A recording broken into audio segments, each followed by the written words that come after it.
Eu tinha um sonho, que depois virou pesadelo, que era o seguinte: meu sonho era ser piloto de avião comercial.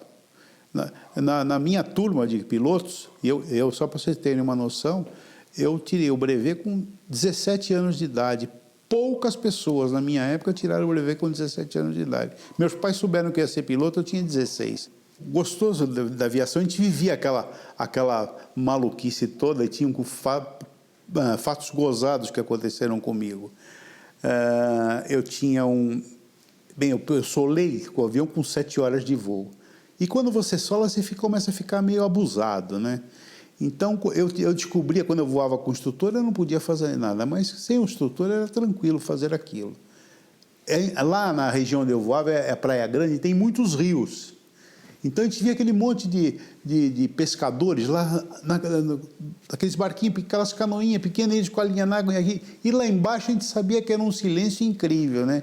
Então, você via, contornava eles sem eles saber e vinha por trás deles. E vinha com o motor em marcha lenta, vinha e você vinha perdendo altura, de forma que você chegasse assim, quando chegasse perto do pescador, você estaria uns 3 metros de altura dele no máximo. Aí você dava o motor e saía que não... quanto pescador eu joguei na água, gente, você não tem ideia. Março de 1968. Meu pai me chamou, falou: filho, você quer seguir sua carreira, tudo bem, só que eu acho que você precisa trabalhar. Lógico, prontamente atendi. Eu não tinha lugar no escritório dele em São Paulo, em Santos, e vim para São Paulo. Aí preciso de alguém em São Paulo que tome conta, que olhe, e lá vim eu para São Paulo. Aluguei um apartamento junto com um amigo ali próximo da Praça Trianon, e não tinha garagem. Eu já, um garoto de classe média, né, já tinha meu carrinho, e eu guardava meu carro na garagem do Conjunto Nacional, que é um estacionamento amplo, tem até hoje lá, tem uma rampa grande que você desce pela Padre João Manuel. E daí foi. Comecei a trabalhar. Eu estava trabalhando em São Paulo há 18 dias, né? Porque o 19º foi o dia 19 de março, que eu guardei meu carro no Conjunto Nacional, tipo 1h da manhã, guardei o carro lá no fundo, e subi pela rampa. Acontece que na Padre João Manuel e no Conjunto Nacional, em 1968, existia o consulado americano dentro do Conjunto Nacional. E o consulado americano tinha uma seção que chamava-se United States Information Service. Era um serviço de informações sobre os Estados Unidos. Era uma biblioteca grande que ficava para a rua. Eu subi a rampa, e quando se acabava a rampa tinha uma coluna, e nesta coluna, em seguida, já começava a vitrine de vidro da biblioteca do consulado, e como era 1h da manhã, estava fechada a porta de aço, que era toda tipo de grade. Quando eu virei, olhei, eu vi que estava saindo uma fumacinha entre a porta de correr e a vitrine de vidro. E eu olhei, tive assim a questão de quantos metros, de quantos centímetros, 70, 60 centímetros, para olhar o que era. Era um cano, umas 4 polegadas mais ou menos, com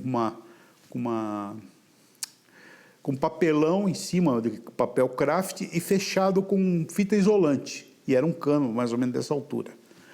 E de dentro saiu um furinho, saiu uma fumaça. Aquilo me pareceu na hora que fosse um transformador desses luminosos que ficam como lá tinha isso. Eu, como conhecia o guarda, eu falei: bem, vai pegar fogo nisso aí, esse negócio está dando curto-circuito. E virei as costas. Se eu disser para vocês que eu escutei a bomba, eu não escutei nada. Eu virei as costas e só me lembro de ter acordado no chão, todo arrebentado.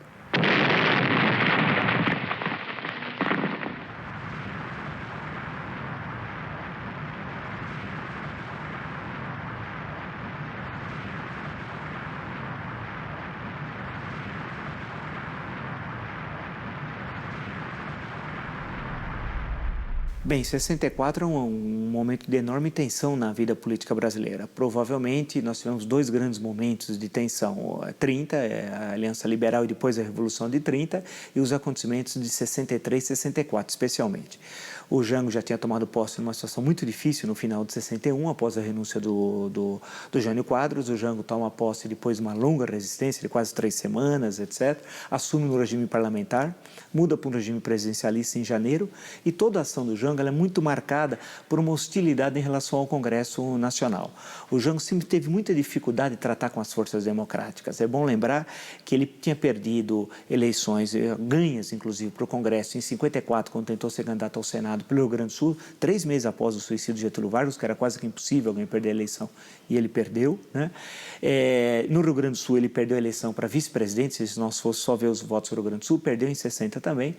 Portanto, era um candidato que tinha uma fragilidade política, ele não era um candidato vitorioso, ele foi eleito vice-presidente em 60, uma eleição também muito disputada, mas acabou que tinha vários candidatos, na época se elegeram de forma separada, mas quando chega aquela conjuntura de 63, o Jango está muito claro que ele quer permanecer, ele quer ser candidato à eleição presidencial em 65, e para ser candidato precisava mudar a Constituição. Então ele tem uma relação de hostilidade com o Congresso Nacional. E isso se demonstra de várias formas. Quando ele tenta antecipar o plebiscito e consegue, em 63, ele faz um cerco ao Congresso em setembro de 62, uma pressão muito grande, e depois o estado de sítio em outubro de 63, quando ele pressiona o Congresso Nacional, chega a mandar uma proposta para o estado de sítio, acaba retirando do Congresso. Quer dizer, portanto, ele tinha uma relação de muita tensão com o Congresso Nacional. Ele colocava de forma muito explícita que não conseguia conviver com as forças democráticas do Congresso. Eu tenho a impressão que, com a atitude dos militares de não tornar legal o Partido Comunista, ou não permitir a sua existência, embora ele soubesse da existência, perseguisse, e o Partido Comunista, que em qualquer fase do processo político, em qualquer país da democracia, ou em ditadura, sobrevive. Mas, de todo modo, isso permitiu com que uma ala das esquerdas partisse para a luta armada, a que estava mais sequiosa pelo comando do poder, porque eles tinham como certo que ia entrar ou o Brizola, ou o Arraes. O Jango também criou gosto pela parada e queria ficar. E o Jango se conformaria em ser uma espécie de títere de Prestes.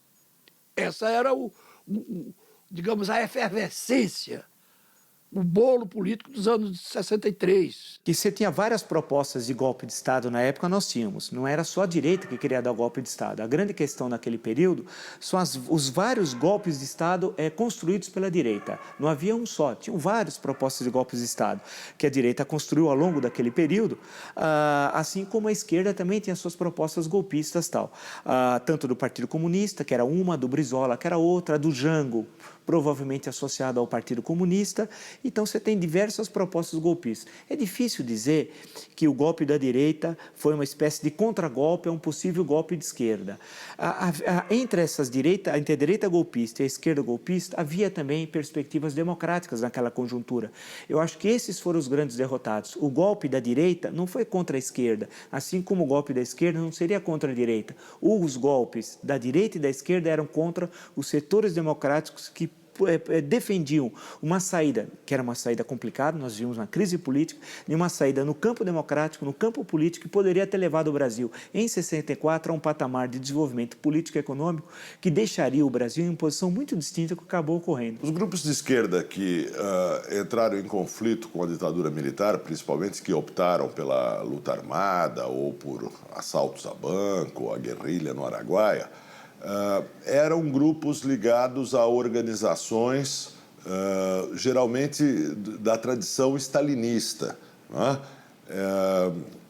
Essa tradição stalinista é uma tradição que diz que a ditadura boa é aquela que vai abrir as portas do futuro para toda a humanidade.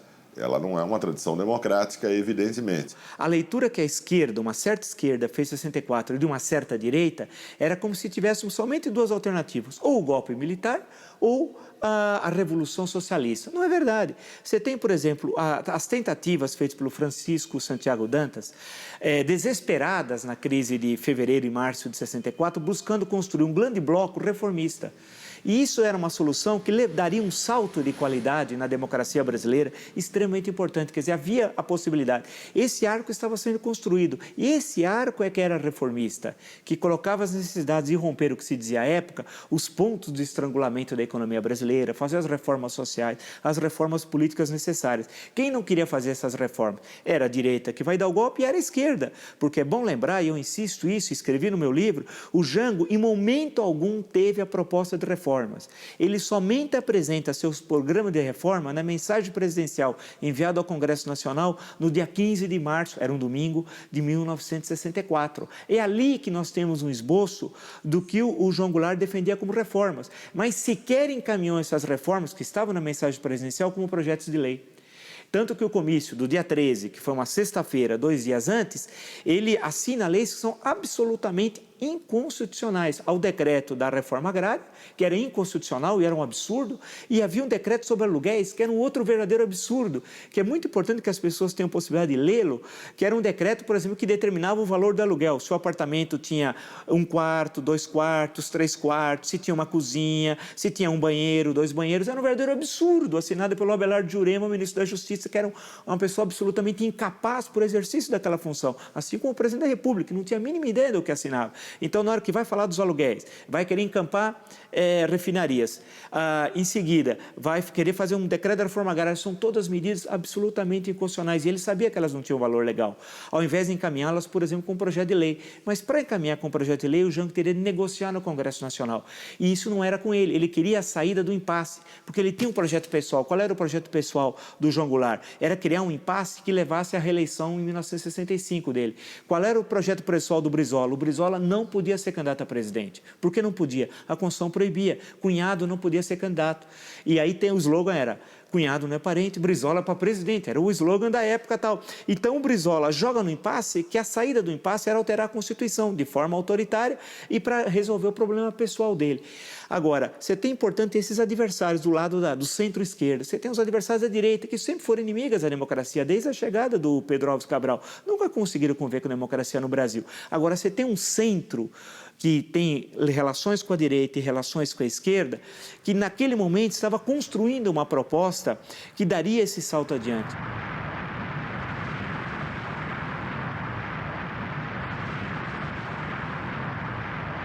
Logo em seguida chegou polícia, chegou um monte de curiosos. Não, o que foi? Eles colocaram a bomba, foi a bomba. Aí quando começaram a falar bomba, aí que a gente não começou a entender mais nada. Aí chegou a polícia, tomou todas as informações minhas, do companheiro que estava do lado também, nos colocaram numa ambulância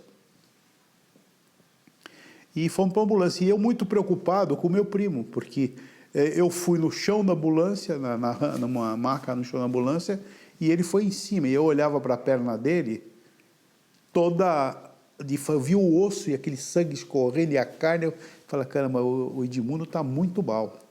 Estava preocupado mesmo com ele, eu achava que eu só tinha quebrado a perna, porque eu não sentia uma dor, eu não sentia nada. E aí veio o fato gozado dessa história, hoje, né? É gozado, mas na época foi muito preocupante. Nos retiraram da ambulância, o hospital mais próximo era o Hospital das Clínicas, graças a Deus, porque era um hospital próximo de todo o recurso possível. Nos levaram para a enfermaria e eu lembro claramente que o enfermeiro perguntou a um médico que era um japonês. Ele falou assim, doutor, qual dos dois vai primeiro para a sala de cirurgia? Aí o médico olhou para o outro e olhou para mim e falou assim, apontou para mim e falou, vai esse aqui que está pior.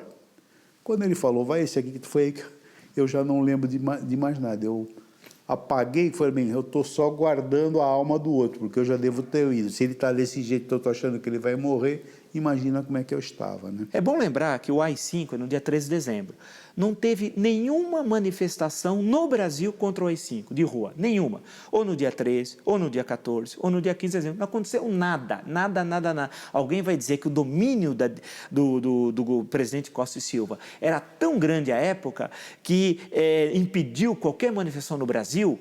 Não é verdade, não aconteceu absolutamente nada. Havia um certo cansaço em relação àquelas manifestações de 68. É bom lembrar que enquanto no Rio de Janeiro havia a passeata dos 100 mil, que é a última grande manifestação democrática em 68, no mesmo dia da passeata dos 100 mil no Rio de Janeiro, teve o atentado terrorista no 2º Exército aqui em São Paulo, quando morreu um jovem que estava servindo exército, tal, que estava na guarita, é um atentado terrorista tal. Ali acho que um bom sinal. Enquanto no Rio se falava ainda na questão democrática, o povo no poder, por liberdades, contra a censura, aqui em São Paulo, grupelhos de luta armada, que na verdade faziam o jogo da extrema-direita do Exército, no fundo, historicamente acabaram fazendo isso, estavam fazendo aquele atentado terrorista, ou seja, no mesmo dia que ocorreu aquela enorme manifestação no Rio de Janeiro. Ou seja, há uma enorme distância entre grupos de luta armada e população. A luta armada é uma forma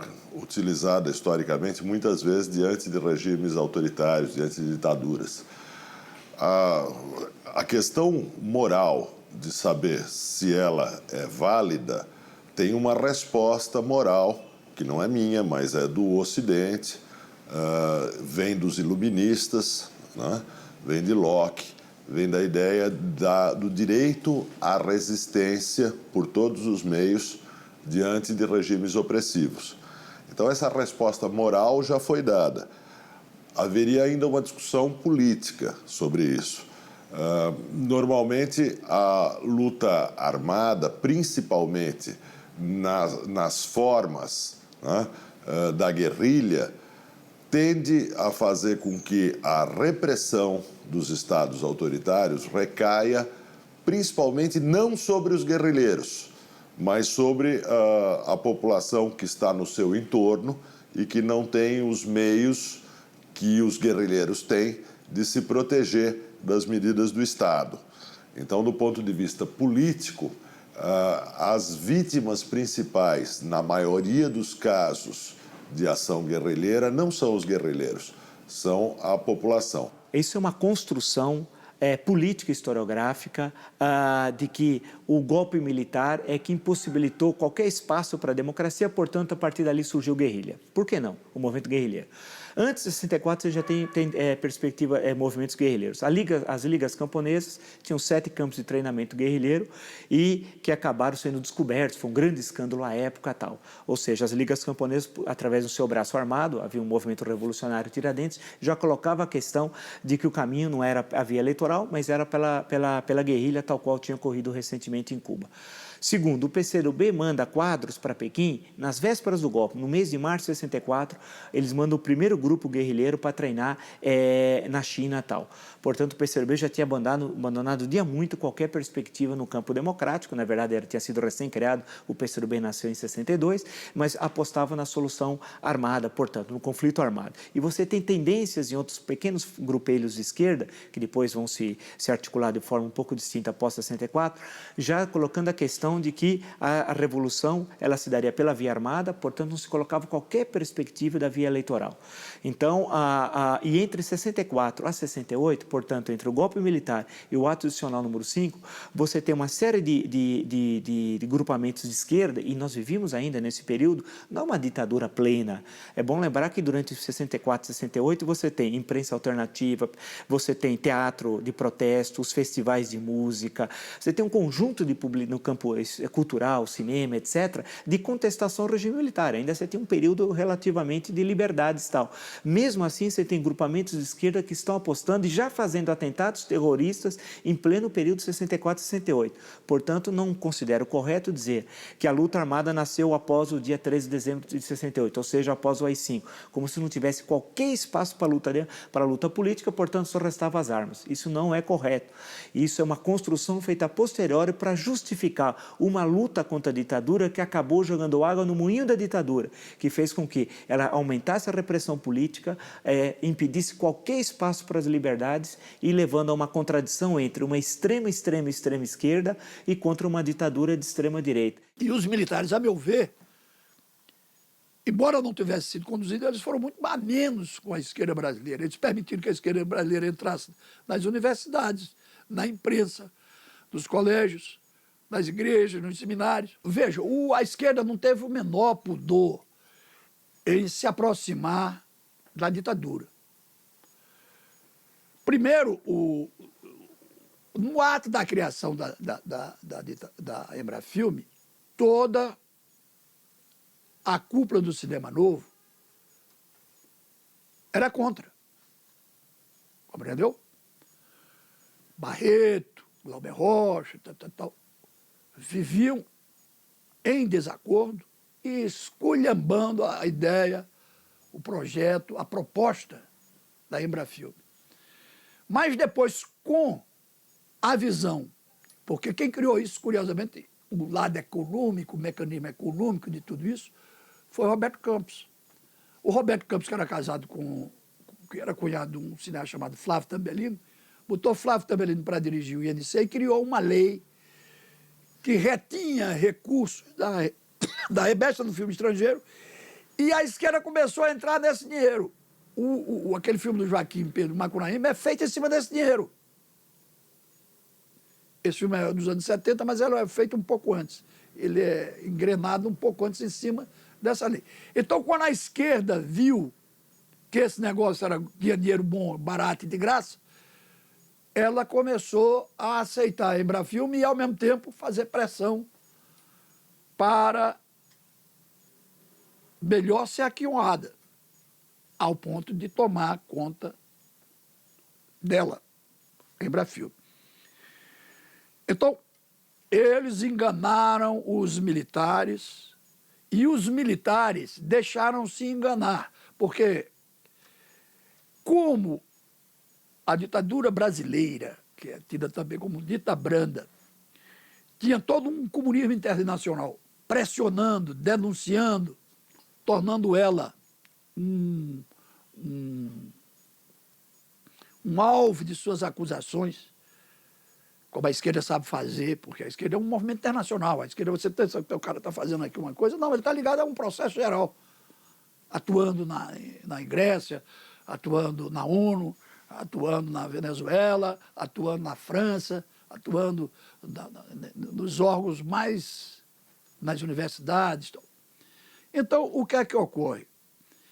Este pessoal da Revolução, o general Golbery, criou uma estratégia que ele chamava da panela de pressão.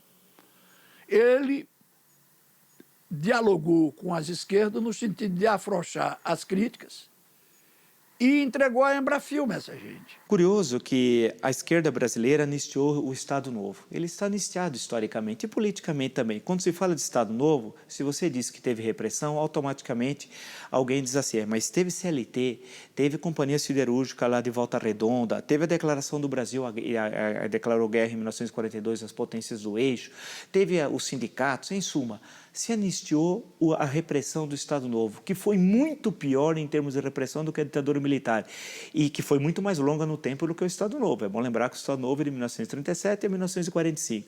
Eu queria que alguém desse o exemplo de 37 a 45 num jornal da imprensa alternativa, que um filme tenha sido crítico, que uma peça de teatro, que uma música, que um livro, qualquer manifestação crítica, não teve nada durante a ditadura do Estado Novo. E a repressão mais bárbara possível, inclusive com a deportação de estrangeiros presos no Brasil, alguns que acabaram morrendo em campo de concentração. É bom lembrar, isso não significa, evidentemente, dourar a ditadura militar, nada disso. Mas na ditadura militar nós tivemos imprensa alternativa, vale lembrar, são muitos casos, Opinião, Movimento, Pasquim. Tivemos música, os músicos, muitos voltaram e ficaram no Brasil e tinham circuitos alternativos, como o chamado circuito universitário. O papel da Embrafilme, a expansão do ensino público universitário, né, a criação das universidades federais. Então, o caso eu evidentemente não estou defendendo, longe disso, o regime militar, mas é necessária uma análise histórica ponderada, inclusive com comparando com o Estado Novo. Foram 8 dias tentando recuperar a perna, mas a circulação dilacerou toda. Então, eu fui obrigado via meus pais preocupados e não me contavam o que era, o que está acontecendo? Até que eu chamei o médico e falei, seus pais não querem deixar amputar a perna, mas se você ficar um dia mais com a perna, você vai gangrenar isso aí tudo. E vai estar correndo risco de vida já. Aí chamei, uma coisa que me ajudou muito na época, que eu conhecia um cantor famoso, que todo mundo conhece, que é o Roberto Carlos, que eu ia nos shows dele, lá dentro, no camarim, via, sabe, se o Roberto Carlos pode ter, por que eu não posso ter uma perna mecânica? E aí eu autorizei a cortar, e foi o que salvou minha vida, mas mesmo assim ainda fiquei 90 dias no hospital.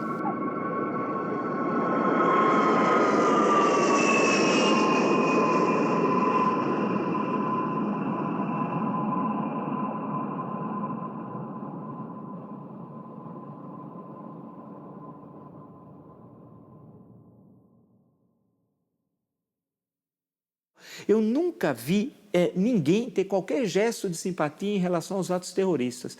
O que havia simpatia eu não entendia muito bem, no começo ainda de 68 tal, eu estava lá com 12, 13 anos, lia até os jornais na época, lia o Jornal da Tarde e tal, eu identificava lá, claro, com as coisas de liberdade, e as pessoas falavam das passeatas estudantis lá em Santo André. Como Santo André faz parte da ABC, próximo a São Paulo, se falava naquilo, né? E as pessoas falavam, olha, está tendo manifestação, olha, está tendo isso, está tendo aquilo. Agora, eu não vi ninguém fazer qualquer mostra de simpatia em relação aos grupos terroristas. Quando eu uso a expressão grupo terrorista, é necessário esclarecer o seguinte. Alguém vai dizer assim, mas é a ditadura que usa a expressão terrorista. Não é verdade. Basta ler o livro Imagens da Revolução, tem documentos ali de grupos que falam que os atentados foram terroristas, grupos de esquerda. E aqueles atentados você não pode falar em campo democrático. Falar que você está fazendo luta política, colocando bomba em aeroporto, assassinando pessoas pelas ruas, assaltando bancos, matando guarda de banco, isso que eu saiba não é luta democrática. O guarda de banco não é um burguês, o inimigo da Revolução Socialista. E outra coisa importante é ressaltar, em momento algum esses grupos de luta armada colocaram qualquer questão democrática, no sentido das liberdades democráticas. O que esses grupos colocavam era a ditadura do proletariado, ou seja, era se contrapor a uma ditadura impondo outra. Uma era a ditadura do grande capital, a nossa, diriam eles, dos grupos de luta armada, é a ditadura do proletariado. E nós sabemos o que significou a ditadura do proletariado na União Soviética, na Europa Oriental, né? Nós temos amplos conhecimentos disso. No caso das ações de terrorismo, que é uma figura diferente da guerrilha, né?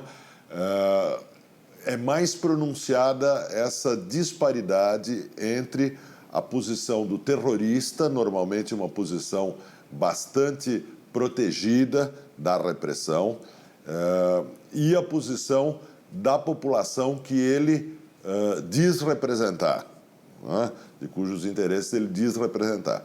Então, acho que nós podemos e devemos fazer a crítica de todas as formas de luta que não envolvem a ideia de uma luta política generalizada, de uma luta política ligada à opinião pública, ligada à população que é vítima de um regime autoritário. Isso não quer dizer que não exista uma justificação moral para toda a resistência a regimes de força. Que o Brasil conseguiu salvar disso. Conseguiu salvar da ditadura militar e, graças a Deus, também conseguiu salvar desses grupos. Eu imagino um desses grupos tomando o poder. Eu, por exemplo, não poderia estar falando agora, né? Porque eu estaria certamente sendo um paredão tal, ou em qualquer coisa semelhante, já que esses grupos de luta armada nunca conviveram com a diferença. Não só da diferença desses grupos com os outros, como dentro deles. Vários que quiseram romper foram justiçados, hein? É bom lembrar que teve justiçamento de membros da LN, né, de outros grupamentos que acabaram sendo mortos. Portanto, isso não significa, ao dizer que esses grupos tinham essa situação, que a gente deve apoiar a tortura. Quer dizer, o problema é que é uma discussão mal feita, né? Então, ao se criticar os grupos armados, está se apoiando as formas de repressão aos grupos de luta armada. Em hipótese nenhuma. São duas coisas radicalmente distintas. A repressão terrorista feita pelo Estado aos grupos terroristas, ela, evidentemente, que tem de ser criticada, tem de ser devassada nos arquivos, deve ser denunciada, deve se processar judicialmente, etc. Tal. Entretanto, é importante observar que não está em julgamento a ideologia dos que se opuseram ao regime militar. Isso estaria em julgamento se houvesse uma eleição. Como o regime militar proibia eleições, não é adequado e não é justo julgar a ideologia dos que naquela época se opunham ao regime militar por meios armados. A luta armada, ela na verdade, se fosse levar ao processo de definir, fazer uma definição do que é luta armada mesmo, na verdade a luta armada nunca existiu. Porque se você pensar que luta armada é um confronto entre grupos guerrilheiros, uma espécie de exército do povo contra a ditadura, isso não ocorreu. A luta armada não passou de sequestros, assassinatos, assaltos a banco, e no final dela, o desespero era tão grande, o isolamento popular era tão grande, que começa a se assaltar, inclusive, postos para roubar ficha telefônica. Quer dizer, para mostrar a dissociação entre os guerrilheiros que lutavam aparentemente pelo povo, para construir uma ordem supostamente democrática, apesar que a palavra democracia nunca era citada no sentido que nós desejávamos à época, mas esses grupos eles estavam extremamente distanciados e acabaram fortalecendo pela sua ação política a ditadura militar. A bomba explodiu no consulado. E ali foram feitas 2 vítimas. O primeiro e mais importante, os Estados Unidos da América, porque era uma entidade diplomática, então era os Estados Unidos que estava sendo atingido. Depois eu, como cidadão brasileiro, que também não tinha nada a ver com aquele ato insano que foi praticado. Eu acho que não é possível nós afirmarmos que o golpe se deu por causa dos Estados Unidos. Quer dizer, sem os Estados Unidos não teria golpe militar. Não é verdade. Havia várias organizações de direita que queriam dar o golpe e não era de hoje. Né? Desde 61, após a saída democrática da crise de 61, ou seja, tem grupos no Exército e fora dele, alguns que tinham recém saído do Exército, que apostavam que a solução era um golpe. Não havia outro caminho tal. E isso independente da embaixada americana tal. Basta ver, por exemplo, as ações do Lincoln Gordon, embaixador americano, no mês de março, que você não vê nenhuma um artifício, quer dizer, como se os militares brasileiros ou a direita brasileira tivesse agido como se fosse fantoche dos interesses norte-americanos. Isso é uma construção feita e insistida até para justificar por parte da esquerda, olha, nós perdemos. E por que nós perdemos? Porque não era possível ganhar da direita brasileira e dos Estados Unidos, etc. Tal. A ideia de que a luta entre os resistentes ao regime militar e o próprio regime foi uma luta entre o bem e o mal é uma narrativa deslocada. Não porque nós devamos agora inverter os termos dessa equação e imaginar que a ditadura era o bem e os que resistiam com armas na mão eram o mal, ou imaginar que os dois lados se equivaliam. A narrativa é deslocada porque ela não tem sentido político. Ela não tem sentido político porque não há sentido em comparar a ideologia do regime que tem a força e que prende os opositores com a ideologia dos opositores que não podem disputar eleições. Essa comparação não faz sentido. Essa comparação tira de foco a única coisa que interessa. O que interessa? Existiu um Estado autoritário que retirou de todos os cidadãos, não só dos que se levantaram em armas contra eles, o direito à expressão. Isso não tem desculpa histórica e a ideologia eventual de parte dos opositores ou da parte mais saliente dos opositores não pode servir como uma desculpa a posteriori do Estado autoritário que dominou o país.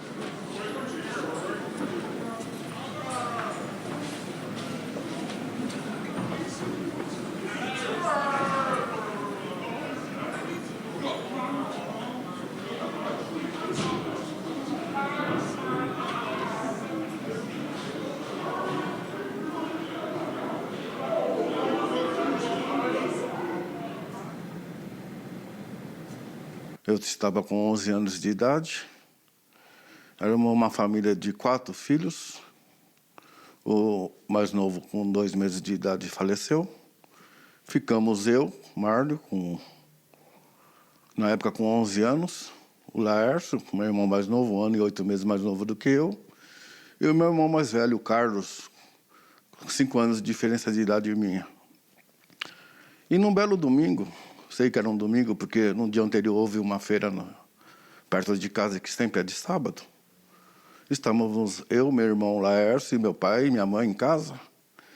E entraram 2 pessoas, 2 homens em casa, se apresentando para o meu pai, e começaram a revirar tudo na minha casa. começaram a mexer nas coisas, mexer nas gavetas, começaram a verificar as camas, debaixo da cama, em cima do forro. E eu não sabia o que era. Aí um deles ficou fora, eu estava na janela, perguntei para ele se eles eram policiais. Ele falou para mim, sou, por quê? Não, porque vocês estão revirando tudo e eu acho que são. Estavam atrás do meu irmão, o Carlos. E o Carlos não estava em casa. E eles estavam dentro de casa procurando, foram para o fundo do quintal, revirar alguma coisa que tinha lá, alguns trecos que tinham. E nesse inteirinho, meu irmão ia chegando em casa. Aí eu fui falar com ele, correndo, que tinha policial atrás dele. E ele ia sair fora, né? Nesse inteirinho que ele ia sair fora, meu pai foi atrás dele e pegou ele. E puxou ele pelos braços, levando eles para os policiais. E ele falando para o meu pai, pai, não faz isso, pai, não faz isso, pai. Aí os policiais pegaram o meu irmão, colocaram dentro de um carro preto e saíram com ele. Aí começou o meu triste percurso na vida, quando eu tinha 11 anos. Já na segunda-feira, eu e minha mãe pegou eu, como era o filho do meio, mas o mais novo não tinha condições, pegou eu e começamos a ir atrás do meu irmão Carlos. Primeiro fomos numa delegacia, lembro perfeitamente. Chegamos lá, não constava nada do meu irmão Carlos, não havia nada, nenhum registro de prisão do Carlos. E começamos a procurá-lo, eu e minha mãe, praticamente todos os dias. Íamos de manhã, ficávamos procurando nas delegacias, fomos no juizado de menores, não o encontramos, até que falavam para nós, ele deve estar na Operação Bandeirantes. Um belo dia, eu lembro que nós fomos para a Avenida Paulista, porque depois eu sei que era Paulista, porque depois eu fui trabalhar de office boy, comecei a conhecer a região, e lembro que fomos num quartel do Exército, chamavam de Operação Bandeirantes esse quartel, lá no Ibirapuera. E fomos atrás dele. Chegamos lá, minha mãe se apresentou e mandaram a gente entrar. Ficamos mais ou menos umas 2, 3 horas lá, deram um chá de cadeira na gente, para dizer depois que ele não estava. Quando a gente estava saindo de lá, como que eu poderia dizer? Os guardas que ficam no portão, escutei um deles falar, põe bandido numa fila, depois fica correndo atrás, procurando. Bandido tem que morrer. Isso me afetou muito, me machucou muito, porque eu fiquei triste com essa situação, de ouvir aquilo. Mas tudo bem, a gente ficava o dia todo atrás do meu irmão, só tínhamos dinheiro para a condução do ônibus, não comíamos. A minha escola, eu entrava 2, 3 horas da tarde, perdia a escola, porque a gente chegava 4, 5 horas da tarde em casa. Um belo dia também fomos no DOPS, falaram, ele pode estar no DOPS. Chegamos no DOPS, fomos mal atendidos, faziam um pouco caso da gente, não ligavam para minha mãe, não ligavam para mim. Senta aí, a gente vai ver se ele está aqui, não. E nesse inteirinho, 2, 3, 4 horas esperando. Aí chegavam para a gente, ele aqui não está. E novamente as ofensas. É revolucionário, é subversivo, né? E eu ficava muito triste com essa situação, porque não era nada disso. A gente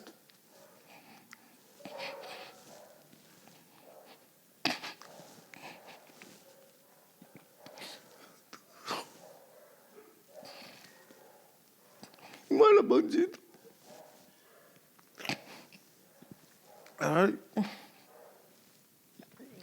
Eu estava atrás do meu irmão, com a minha mãe. Eu praticamente nem sabia de nada, nem conhecia, não entendia nada. Simplesmente fazia companhia para ela, mas ficava chateado, ficava muito pé da vida com aquela situação, de ouvir aquelas blasfêmias contra a minha mãe.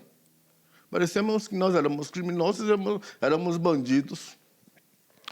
No dia que meu irmão foi preso, ele andava muito com um rapaz chamado Jean Carlos. Eu acredito que era o melhor amigo dele que eu conhecia antes. Esse Jean Carlos foi lá em casa, logo após o meu irmão ser preso. E foram lá para o fundo de casa conversando com meu pai, né? E eu, muito na minha inocência, cheguei para esse rapaz e falei para ele: ô João, você ainda não foi preso? Para que eu falei isso? Meu pai se virou, me deu um tapa na cara, no pé de ouvido, que eu rodopiei e caí dentro de uma valeta que eu estava cavando, para plantar uma muda de uva. Isso também me marcou muito. Eu pensei, pô, mas por que eu tomei esse tapa? Aí aconteceu tudo isso. Ficamos atrás do meu irmão, procurando, não achávamos. A coisa foi amenizando, fomos esperando ver o que acontecia. Aí, num belo sábado, eu sei que era sábado, porque novamente, aliás, ele ficou umas 4, 5 semanas desaparecido. Porque as 2 primeiras semanas eu e minha mãe ficamos atrás dele. Depois relaxamos porque não tinha mais onde procurar.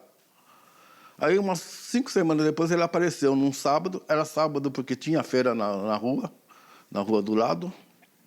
E eu estava saindo para ir para a escola, que eu estudava à tarde, né? Vespertino. O meu irmão aparece dentro de casa, na porta do quintal em casa, da entrada. Todo sujo, descalço, cheio de hematomas, barbudo, cabeludo. E eu falei, pô, você voltou, cara? Contente, alegre, né? Meu pai também. Meu pai estava perto, estava indo para a escola. Até falei para meu pai, pai, me dá 50 centavos para eu comprar um lanche na escola. Ele não ia dar, aí meu irmão pegou e falou, dá para ele. Aí pegou e me deu. Eu todo contente, uma porque eu tinha ganhado 50 centavos para comprar o lanche, e outra porque meu irmão tinha voltado. Né? E depois a vida, dentro do possível, foi continuando. E eu vim saber depois, posteriormente, que esse rapaz, Jean Carlos, procurou meu irmão para pedir perdão para o meu irmão. Porque nós ficamos sabendo que esse Jean Carlos, que havia sido preso antes do meu irmão, e para se livrar da prisão, delatou o meu irmão como o principal agitador, coisa que não era. Meu irmão contava com 16 anos na época, eu com 11, diferença de 5, ele tinha 16. E meu pai falou para não perdoar. Eu falei, pai, perdoa. Aconteceu, já foi, já era.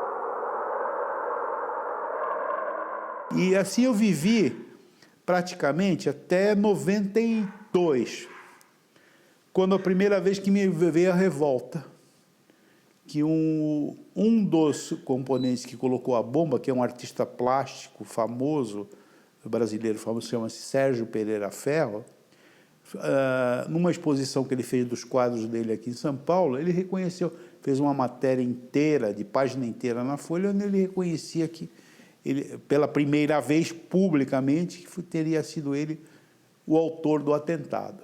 Aí houve uma movimentação, procurei advogados, né, e os advogados, então nós entramos com uma ação contra ele para apreender os quadros e pedir indenização. A coisa demorou, nós tivemos foi em 92, aí não deu tempo de fazer o processo. Esperamos, no ano seguinte ele veio de novo, porque ele mora na França, esse senhor. Em 93 ele veio novamente, aí nós já estávamos com a ação quase pronta, foi quase que imediato. Fomos lá e penhoramos todas as obras dele numa galeria que tinha ali na Avenida Estados Unidos. E começou o processo, foi até 95, e por uma série de razões, no fim o juiz, o tribunal achou que estava prescrito o prazo para entrar com ação e não deu nada. Essa foi a primeira movimentação que eu tive contrária a querer lutar. Então, o início da minha luta por justiça, que já dura, você precisa até fazer conta, mas quase 20 anos, começou aí. Em 95, eu, vendo uma medida que já era o então presidente Fernando Henrique, resolveu fazer alguma lei, uma medida, não exatamente uma medida provisória, para começar a beneficiar aqueles que foram perseguidos pela ditadura ou que sofreram e tudo mais. E dali começou, então, a vir o meu espírito. Bem, se eles que assumiram o risco de fazer as coisas têm o direito, eu acho que eu, como vítima, como cidadão, e não são muitos, eu conheço 2 casos só de inocentes que foram atingidos. Um fui eu, e o outro não está mais aqui, que morreu, que foi aquele menino, o Mário Cosel, que era um sentinela de um quartel, era um soldado que tinha sido alistado para cumprir um dever de cidadão e morreu, tanto é que depois também deram uma pensão alimentícia para os pais deles, como deram para mim. E aí é uma questão difícil, mas tem de ser enfrentada, é quando você tem pessoas envolvidas em atentados terroristas que levaram à morte de pessoas. Quer dizer, se você leva um torturador do doicode ao banco dos réus, e é justo levá-lo, cabe perguntar o que fazer com alguém que fez um atentado e assassinou um jovem oficial, um jovem soldado, um vigia de banco. Como resolver essa questão? Se o Estado reconhecer o direito de um, ele tem que reconhecer igualmente o direito de outro. Veja, uma coisa é a lei da anistia, outra coisa é a reparação, né? Eu lutei muito pela anistia, com o senador Teotônio Vilela, essa coisa toda e tudo mais. Outra coisa foi a reparação. Por quê? Porque realmente muita gente sofreu. Foi injustiçada, foi perseguida, foi torturada, perdeu o emprego. Então, eu acho que a lei é justa. Pessoas que sofreram problemas em razão de uma mesma circunstância têm que ser reparadas igualmente. Eu não posso lhe dizer no caso a caso. Às vezes a gente vê reclamações de que talvez a pessoa não merecesse tanto, pode haver alguma discricionalidade na atribuição de recursos, etc, etc. Então, eu não posso julgar caso a caso. Em tese, eu acho que a reparação se justifica. Olha, veja o seguinte, primeiro nós temos um número hoje de perseguidos pela ditadura militar que, se fosse esse número real, a ditadura não teria durado 2 décadas. Segundo, aqueles que foram atingidos pelos atos 64 foram muitos soldados, marinheiros, tanto das 3 armas, da Marinha, da Aeronáutica, do Exército, e que tiveram sua vida destruída, e foram cerca de 2.000 e pouco naquele momento, esses acabaram não tendo qualquer reparação, né? Ou quando receberam com muito atraso, ou receberam valores ínfimos, desprezíveis e tal. Então, observe o seguinte, enquanto isso, aqueles que estavam no meio intelectual, jornalistas, tal, esses conseguiram indenizações fabulosas, algumas retroativas, que levavam a milhões e milhões e milhões e milhões. Ou seja, parece que, usando um conceito marxista, a luta de classes esteve presente também no momento da reparação. O andar de baixo, os oprimidos, receberam indenizações miseráveis, quando receberam. E o andar de cima, os dominadores, acabaram recebendo indenizações fabulosas. Então, acho que isso acabou maculando a ideia original da reparação.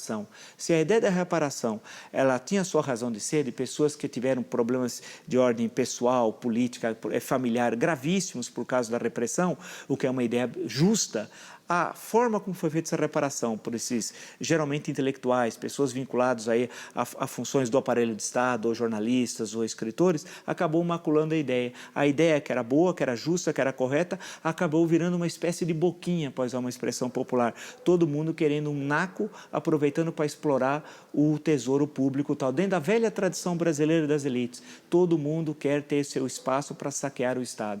Aqui a coisa pública virou sempre coisa privada. E, por incrível que pareça, acabou afetando até uma coisa absolutamente justa, como é a questão da reparação. A lei de anistia foi um elemento crucial da transição transada que aconteceu no Brasil entre a ditadura militar e a democracia.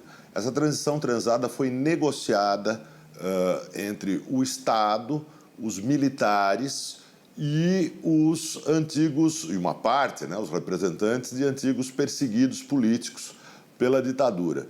E essa negociação propiciou uma venda imoral, o que os anistiados, né, ou pelo menos grande parte dos anistiados, estão fazendo é vender um direito que não é deles, um direito da nação, de conhecer as atrocidades cometidas pela ditadura, de conhecer os arquivos da ditadura militar, eles vendem esse bem que não lhes pertence, né? E eles o fazem com a conivência do Estado e dos antigos torturadores, e em troca dessa venda eles recebem indenizações, em alguns casos milionárias, em muitos casos imorais, com raras exceções, elas são indenizações imorais, e o resultado dessa venda é que eles engavetam, né, ocultam, escondem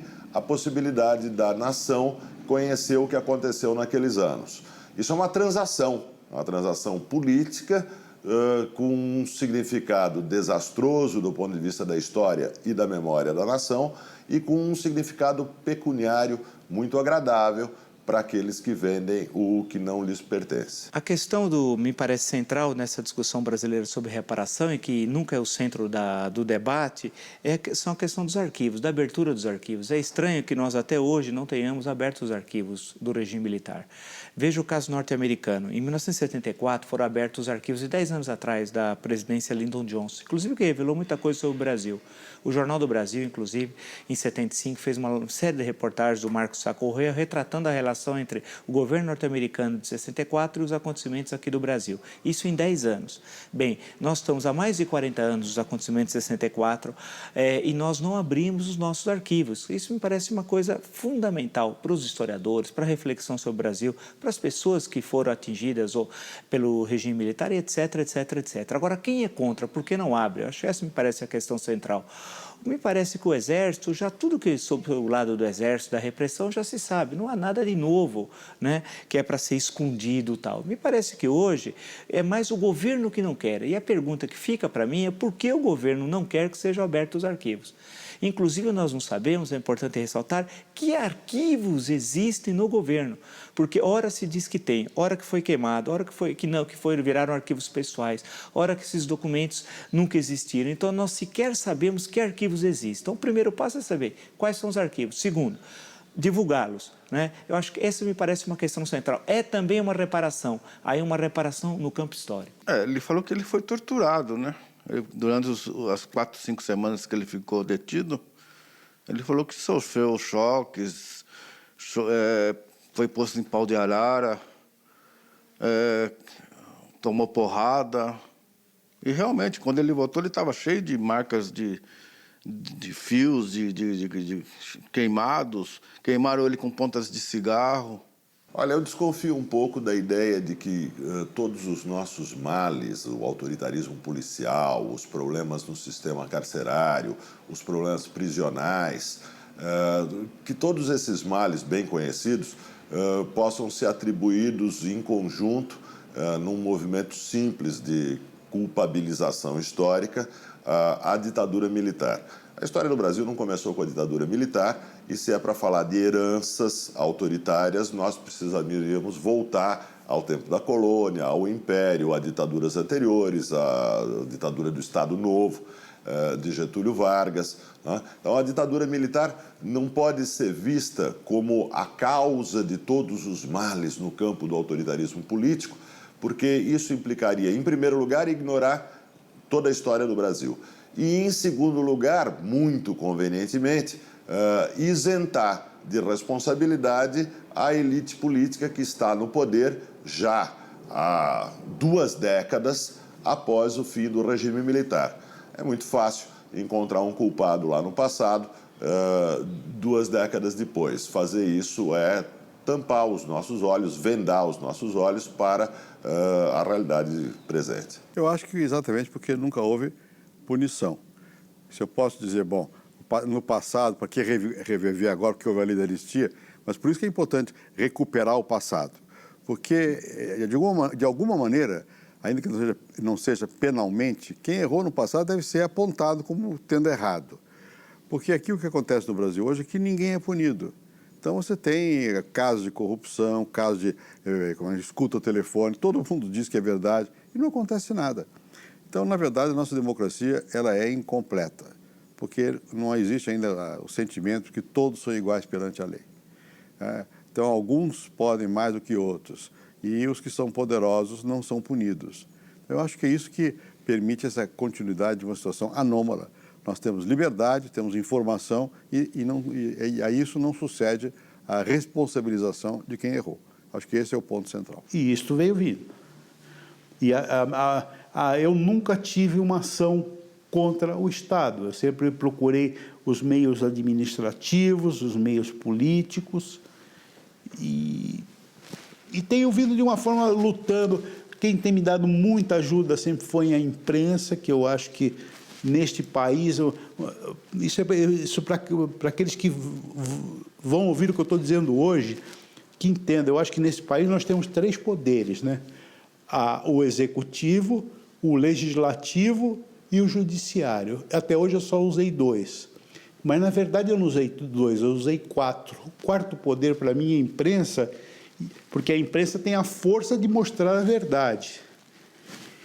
E em países onde há a democracia, onde o cidadão pode se manifestar, onde você tem uma multiplicidade de jornais, não há melhor história para se ver o passado, para conhecer o passado, que os jornais da época. Você tem, nos regimes totalitários, geralmente você só tem um jornal que é o do partido. Nos regimes democráticos, que nem o nosso, pelo menos atualmente, que se dizem democráticos, todos os jornais podem se manifestar. Por isso estou fazendo esse relato, que é uma coisa histórica, e quem duvidar, não vai ler livro de um da direita, não vai ler livro de um da esquerda, não. Vá procurar os jornais da época, porque ali você vai ver a verdade, porque toda história tem sempre 3 lados. A de um lado, a do outro e a história verdadeira. E só a sua mente é que pode saber qual é a história verdadeira. O autoritarismo é uma espécie de fantasma que ronda a democracia brasileira, cotidianamente, né? Basta lembrar que o atual governo tentou, por exemplo, criar limitações à questão do jornalismo, à questão da liberdade de imprensa, diversas vezes, tal. E não foi o primeiro governo a fazer isso, tal. Então, você sempre tem o fantasma do autoritarismo. Nós temos dificuldade de conviver com a democracia. O que é democracia? É conviver com a crítica, com a divergência, com a pluralidade e buscar conquistar maiorias políticas, mas maiorias programáticas, porque as maiorias políticas no Brasil são maiorias compradas. Os representantes dos grupos que lutavam contra o regime militar e que hoje chegaram ao poder por meios eleitorais não formam um único grupo. Eles participam de grupos diferentes e alguns deles transitaram para uma posição democrática muito clara, né? Ou seja, entre tantos exemplos, vamos pegar o exemplo de Fernando Gabeira, né, que revela isso.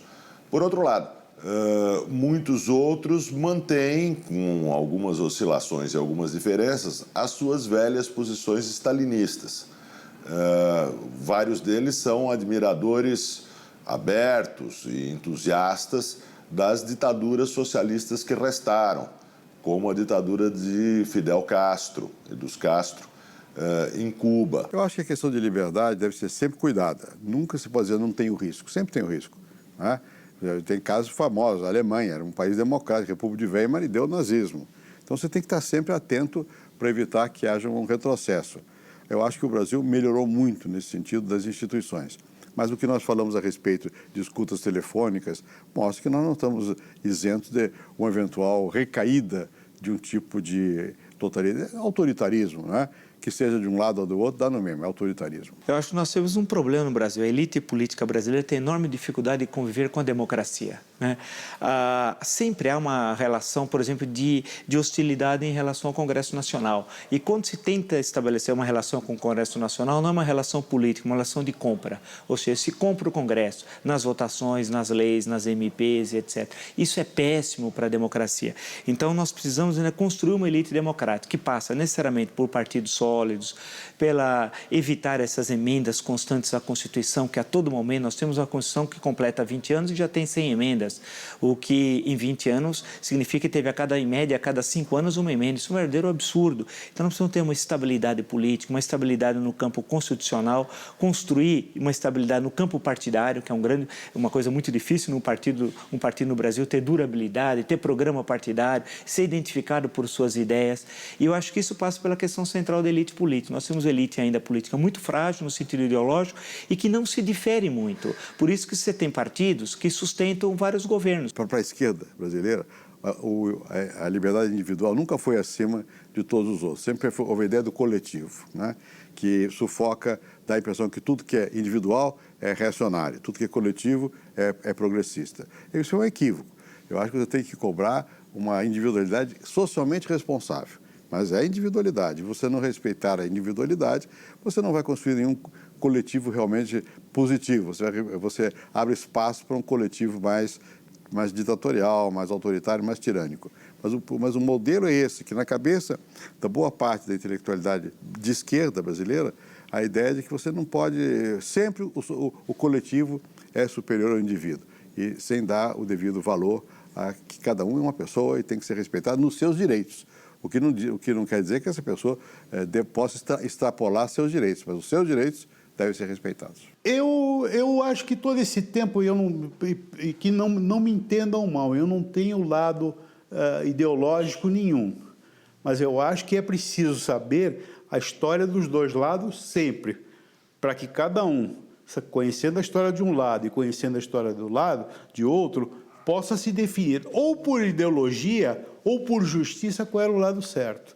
Agora, de uns tempos para cá, a gente só ouve falar da história do pessoal de um lado, não se ouve falar do outro. E quando se faz alguma coisa, se abafa. Já se menospreza, já vem gente gritando, já vem gente falando, e a gente não consegue passar o que é real. Eu mesmo vivi esse processo e não entendi. Quando eu voltei, saí do governo Collor e voltei da Argentina, a classe cinematográfica queria me matar. Entendeu? Eles queriam... Qualquer palavrão que você imagine era pouco. E eu fui eliminado mesmo, eliminado do processo. Tá entendendo? Então eu fui ser pequenas coisas, eu não voltei a escrever em jornais, etc. Isso foi uma conquista gradativa. Bom, isso estou falando de 93. Tem mais de 20 anos esse negócio, né? Então, a coisa é muito delicada, é muito tênue, é muito... Se você trastejar um pouco, você some, você te levam, tá entendendo? Você desaparece. Tem muitas pessoas que se suicidaram, outros viraram alcoólatras, outros ficaram conscientes da sua marginalidade, etc, etc. A esquerda europeia passou a limpo tudo isso, né? Hoje ela é uma esquerda realmente, efetivamente democrática. E a nossa gostaria de ser, pensa que é, mas ainda não conseguiu resolver certas dificuldades. E por causa da luta contra o imperialismo, a Guerra Fria, essa questão toda que pesou muito na nossa formação. Então, para cada um de nós é difícil fazer uma revolução, digamos, copernicana e dizer, olha, isso é o passado, agora é diferente, não há razão para você não defender a liberdade no momento de hoje em que você não tem um risco de opressão, não tem um risco de um maior sufocar o menor. Eu acho que realmente precisa haver, a nossa esquerda precisa, nesse aspecto, avançar mais. Eu falo, você não conheceu o que eu vivi. Só quem viveu aquela época, só quem sentiu na pele é que sabe. Depois de tudo isso, alguém algum dia do governo pediu desculpa para você? mas nenhuma, não apareceu ninguém para falar nada. Oxe, até hoje. O único que foi pedir perdão para o meu irmão foi o rapaz que delatou ele. Só depois de muitos anos é que veio a se descobrir que eles disseram que o atentado não era... O atentado teve um efeito contrário, porque era só para fazer uma propaganda política, né? a mostrar que existia alguém contra os Estados Unidos. Esse anti-americanismo vem dessa época também, que efetivamente os americanos se tripudiaram. Você vai perguntar a um iraquiano o que ele acha hoje, a um iraniano dos Estados Unidos, vai ter uma reação muito forte também, né? Então, aqui no Brasil temos ainda, digamos, reminiscência de uma época em que o Brasil não tinha condições de dizer não aos Estados Unidos. Agora tem condições de dizer não, né? E eu não acho que haja um anti-americanismo grande no Brasil. Há em certos setores, que são justamente esses da minha geração e gerações mais próximas da minha, que guardam essas lembranças de uma outra época, né? Aí aconteceu o seguinte, o sonho passou a ser um pesadelo. Um pesadelo que hoje completa, hoje não, mês passado completou 40 anos. Não pude mais ser piloto, tive que refazer a minha vida toda, tive que mudar tudo, né? Acabei estudando para administrador de empresas, tive uma indústria eletrônica e vim vivendo dessa forma. Fechei a indústria eletrônica na época do governo Collor, porque houve o país deu uma parada e teve que se fazer uma repensada em tudo. E hoje eu sou corretor de imóveis, porque é uma profissão que, pelo menos para poder me manter vivo, eu ainda continuo um cidadão de classe média, um pouco menos abastado do que era na época, mas continuo lutando. E a minha luta principal não é o fato financeiro especificamente, é o fato de justiça, é o fato que, né, como eu já disse anteriormente, pessoas em mesmas circunstâncias, né, têm que ser reparadas igualmente. Não há como um ser diferente, o direito tem que ser igual para ambos. Recentemente nós soubemos que um dos que participaram do atentado, que foi quem levou a bomba para ser estourada, ele recebeu uma indenização 3 vezes maior do que eu recebo. Porque, sei lá por quê, porque eles acharam o que ele fazia na época.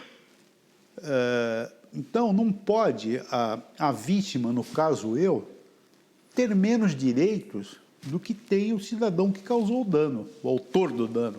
Na verdade, foi ele, foi um dos autores. O caso de Orlando Lovecchio é apenas a ponta de um vasto iceberg, né? A indenização que ele recebe por ter perdido uma perna e as suas condições de trabalhar normalmente é menor do que a indenização política que recebe o guerrilheiro ou o terrorista que plantou a bomba que ocasionalmente, acidentalmente, lhe levou a perna. Mas esse caso é escandaloso, é moralmente escandaloso, né? Mas ele é apenas um escândalo entre tantos escândalos. As leis existem, mas elas têm que ser vivenciadas por pessoas. E é natural que as pessoas tenham uma visão diferente. Eu, como disse aqui, eu não tenho acompanhado o dia a dia de como é que se implementa esta lei. Mas me dá a impressão que houve uma amplitude muito grande, né, de concessões, enfim, os critérios ficaram mais frouxos, né, em função possivelmente de uma simpatia ideológica, né?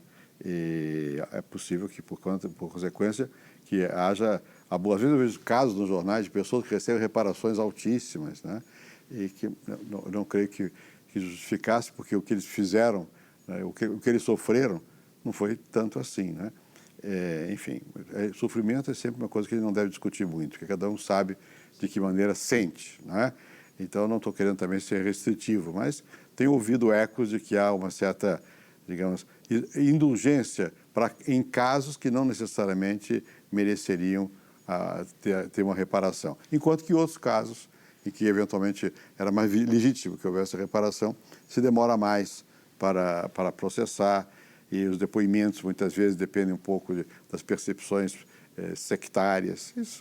Mas isso é da vida. Existem jornalistas e intelectuais que conseguiram amealhar um belo tesouro em indenizações a partir de argumentações extremamente frágeis, né?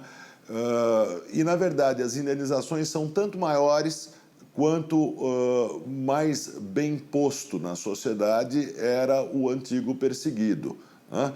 Porque os antigos perseguidos mais bem postos são pessoas que têm voz e, portanto, eles teriam a possibilidade de ajudar a expor os crimes da ditadura. Eles são pagos, as indenizações são o pagamento que eles recebem pelo seu silêncio depois dos fatos. Afeta, cara, magoa, chateia, sabe? Não houve nenhum pedido de desculpa, não houve nada, ninguém fez nada, passou por isso mesmo, ficou por isso mesmo e pronto. Quer dizer, psicologicamente, abala. Eu só tinha 11 anos de idade só. Eu fico triste porque eu gostaria que esse país tivesse avançado muito.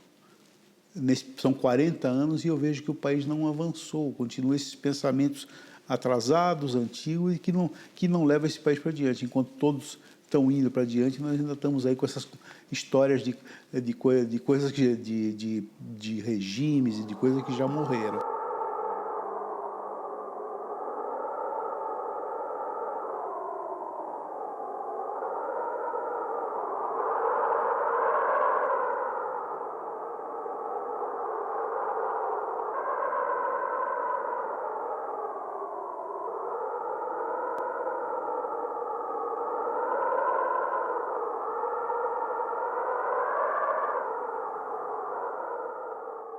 A Revolução Cubana tem uma influência extremamente nefasta sobre o Brasil naquele período, apostando uma solução de força ao invés de um caminho democrático, um caminho pelos votos, pela democracia, pela construção de alternativas no processo democrático que parta sempre da pluralidade e tal. A ditadura de Fidel Castro, ele conduziu gradativamente Cuba à miséria econômica e social, e, sobretudo, a mais completa ausência de liberdade, até a liberdade de pensar, que é uma coisa que existe, que ninguém pode exterminar, ninguém pode apagar no ser humano. Ele chegou quase perto desse tipo de... E com os métodos de lavagem cerebral adotados nas escolas, nas universidades, nos meios de comunicação, na imprensa, ele basicamente fechou Cuba. E existe, evidentemente, na América Latina um conjunto de partidos, lideranças, grupos intelectuais de esquerda plenamente democráticos. O que sim é singular na América Latina, e aí Cuba tem um papel importante, né? O mito de Cuba tem um papel importante, é a persistência dessa parte do mundo, de uma significativa parte da esquerda que ainda não aprendeu que Stalin era Stalin. Na verdade, aí tem vários elementos. Primeiro é que essa intelectualidade brasileira viveu a Guerra Fria. E na Guerra Fria parecia que um lado era bom, outro lado era mau, né? Era uma coisa assim muito dicotômica. E, por outro lado, Cuba teve um símbolo, que era o símbolo de resistência ao poderoso, que era os Estados Unidos. Então, sempre isso abriu um espaço de simpatia para o pequeno que conseguiu manter-se apesar da pressão do grande. Então, isso criou um ambiente de simpatia com relação a Cuba, mesmo aos abusos praticados em Cuba. Eu não concordo, quer dizer, eu acho que não há nada que justifique, 30 anos depois da Revolução de Cuba, você ainda manter certas práticas que são opressivas. E eu não concordo. E eu acho que era preciso que a intelectualidade fosse mais alerta, não no sentido de condenar o regime de Cuba, porque Cuba escolheu um regime, mas esse regime podia conviver com graus de liberdade maiores. E ainda recentemente, não faz muitos anos, foram fuziladas pessoas. Por exemplo, há o caso do Armando Valladares, um poeta que fez a Revolução, participou da Revolução. Posteriormente, esse poeta, quando viu os rumos que a Revolução estava tomando, ele se tornou um dissidente político. Ele foi preso. Primeiro foi para uma prisão muito famosa lá em Cuba, chamada Boniato. Essa prisão onde até apareceu um filme aí que retrata isso, onde o Che Guevara elimina, ele mesmo, mão na arma, mata as pessoas pelo prazer de matar. O Che tinha essa componente sádica, né? E esse homem preso, esse poeta Armando Valladares, ele passou 21 anos na prisão, dos quais 3 numa cela gaveta. Nessa cela gaveta ele saiu aleijado, ele passou a andar em cadeira de roda. O que era a cela gaveta? A cela gaveta era um espaço muito reduzido, onde o sujeito entrava horizontalmente lá e ficava lá. Você tirava ali para uma outra, mas fazia as necessidades ali e tal. E como o sujeito ficava basicamente imobilizado naquele negocinho, compartimento mínimo, quando ele saiu por força porque ele escreveu com sangue, com letras de sangue, ele arranjou lá um negócio que perfurou, ele escreveu um poema. E esse poema foi distribuído no mundo todo. E o governo Mitterrand, que era de esquerda, ele entrou por pressão da Anistia Internacional, ele foi considerado um prisioneiro de consciência. E aí libertaram, depois de 21 anos, esse camarada, esse Armando Valadares, por causa desse poema que ele escreveu e foi contrabandeando com letras de sangue. E o Fidel entrou pela uma troca, porque o Fidel não dá nada de graça a ninguém, certamente a França deu uns dinheiro a ele e tal. Fidel é um sicário, um bandido. Hoje, a última vez que eu vi falar, tinha 114 presos políticos. Recentemente, uns 2 anos atrás, houve o caso de 75 jornalistas que foram considerados agentes do CIA e foram presos. Alguns ainda estão lá. Ele enganou o Papa, o Fidel Castro. Ele soltou uma série de camaradas, pressionado pelo Papa. O Papa esteve em Cuba, ele recebeu, tal. Não sei nem se ele ofereceu um charuto. De todo modo, quando o Papa voltou, ele voltou ao mesmo processo e prendeu de novo alguns que eles tinham, para efeito de encenação, liberto. Compreendeu? É um homem terrível e diabólico, o Fidel Castro. Ele é um homem... El Caballo é o nome dele. O caso que eu não citei aqui, vou citar, que é o caso do também outro poeta, Herbert Padilha. O Fidel Castro, como esse camarada fez um poema denunciando a ausência de liberdade em Cuba, e esse cara, até o Fidel inicialmente gostava dele, ele chegou a ser do aparato da cultura cubana, né? A estrutura da cultura cubana, um daqueles departamentos. Esse Herbert Padilha, quando ele viu aquele poema que passaram para ele, o cara escreveu um livro sobre isso, esse Padilha. O Fidel, então, mandou prendê-lo e mandou, como sempre ele faz, que ele fizesse uma confissão de culpa e, naturalmente, uma autocrítica para ele poder ser... E o cara, na medida em que a pressão fosse... Porque a consciência é um processo também ativo, vivo. Você se torna consciente na medida em que você começa a ser cercado pela realidade e ela cobra de você. Porque a tendência do ser humano é relaxar o negócio, é viver. Você quer viver, você não quer ser herói, ele quer viver. Então, esse Herbert Padilha, na medida em que o aparato de repressão de Fidel começou a humilhá-lo, ofendê-lo, prendê-lo, jogar numa cela onde ele diariamente tirava excrementos, pás de merda, botava você dentro do tacho de merda, etc. Esse camarada ficou morto fisicamente, mas ele criou um nível de grandeza moral, de resistência moral absoluta. E o Fidel ficou tão agoniado que ele foi também em Pilar del Rio, mandou chamar o camarada, disse, assina isso aqui. Aí o cara disse, não assino. Essa confissão de culpa. Ele deu um soco. O Fidel é um homem de 2 metros de altura. Tal. Aquilo sujeito era uma caveira. Deu um soco tão terrível na boca do estômago do sujeito. O próprio Castro torturando, que o sujeito assinou. Ok? Mais tarde, o Ted Kennedy, sabendo disso, esse Ted Kennedy, que é um comunista também americano, tal, fez um negócio, arranjou um dinheiro para Fidel. Fidel é um sicário, volto a dizer. Aí o Fidel devolveu esse Padilha, que foi lecionar numa Universidade de Austin, nos Estados Unidos. Ele morreu há uns 10 ou 15 anos atrás e, inclusive, deixou isso tudo registrado. Isso que eu estou te dizendo é uma coisa que ele registrou, está em livro e documentado, tá entendendo? Não é uma coisa que chutar. Tudo isso é uma história. Eu estou dizendo isso, eu trouxe, mas é a generalidade. Fidel, há um livro aí, o Livro Negro do Comunismo, que registra que ele, entre prisões, mortes, fuzilamentos, cerca de 50 mil pessoas. 50 mil pessoas. A Revolução de 64 disse que é responsável pela morte de 300 pessoas. Os guerrilheiros, a luta armada no Brasil, eles mataram esse pessoal da luta armada do Brasil, Marighella, então, eles mataram cerca de 180 pessoas.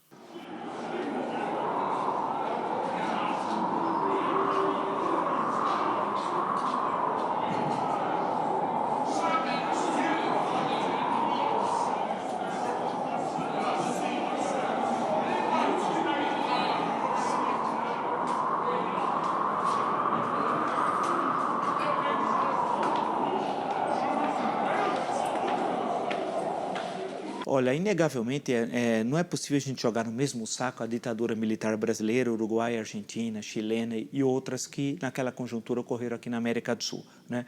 É bom lembrar que no caso argentino você tem quase que, é difícil estimar, uns falam em 10 mil, 15 mil mortos pela ditadura da Argentina. No caso do Brasil, não sei, é possível estimar em 200, 250, né? Isso não significa cair na badalada do mal, falar aqui só foram 250, lá foram 10 mil, tal. Não é por aí, mas é para mostrar que a ação repressiva do Estado ela foi infinitamente menor aqui no Brasil do que, por exemplo, na Argentina.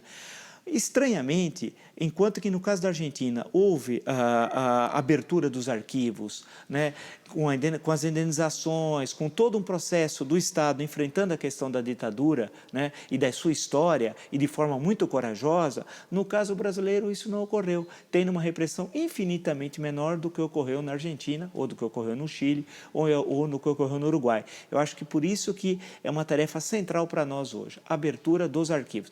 Tem de ter reparação? Sim, no sentido material, financeiro, para aqueles que efetivamente foram atingidos por atos da ditadura, sim. Agora, temos de ter uma reparação no campo histórico, a abertura desses arquivos. Eu acho que hoje o grande adversário da abertura dos arquivos não está do lado das Forças Armadas, não. É o governo federal que não quer abrir.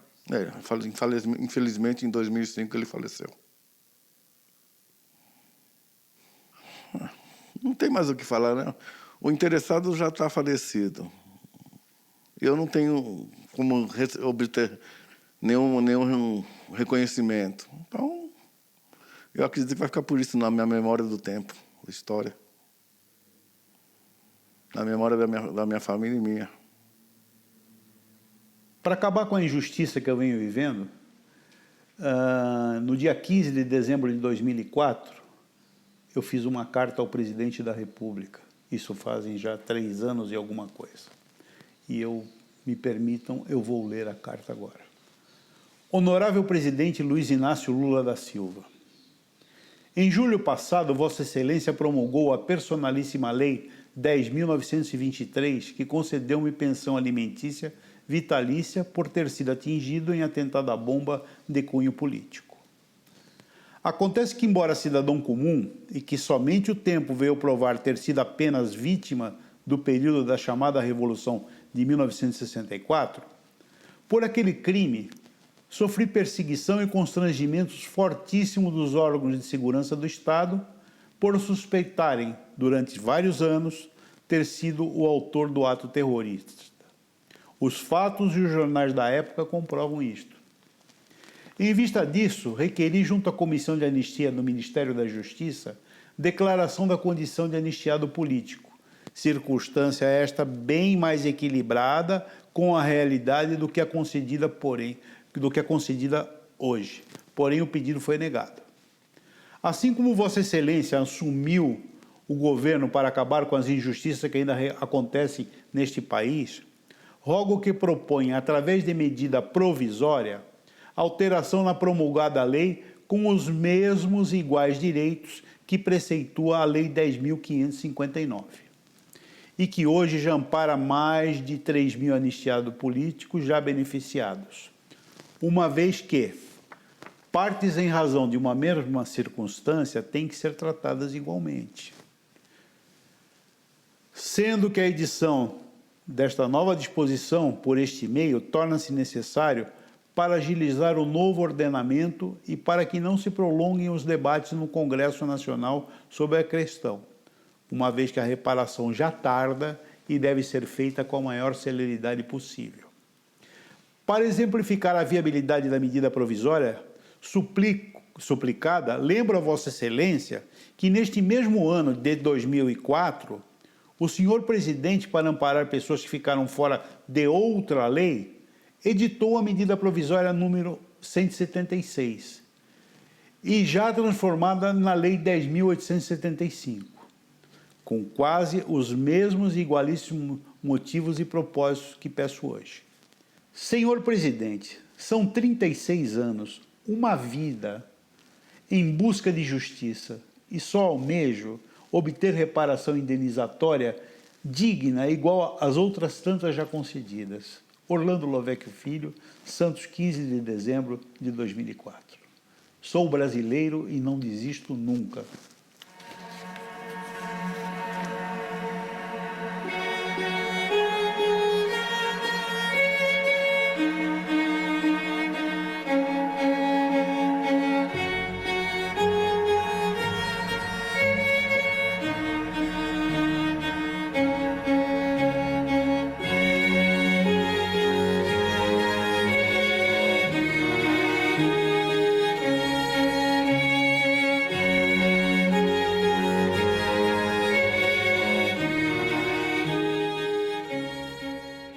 aquele tal negócio. Pegaram a gente, colocaram, jogaram no vento e deixaram espalhar a coisa. Sabe? Você caiu de paraquedas e entrou de paraquedas, não sabia onde que era o pouso.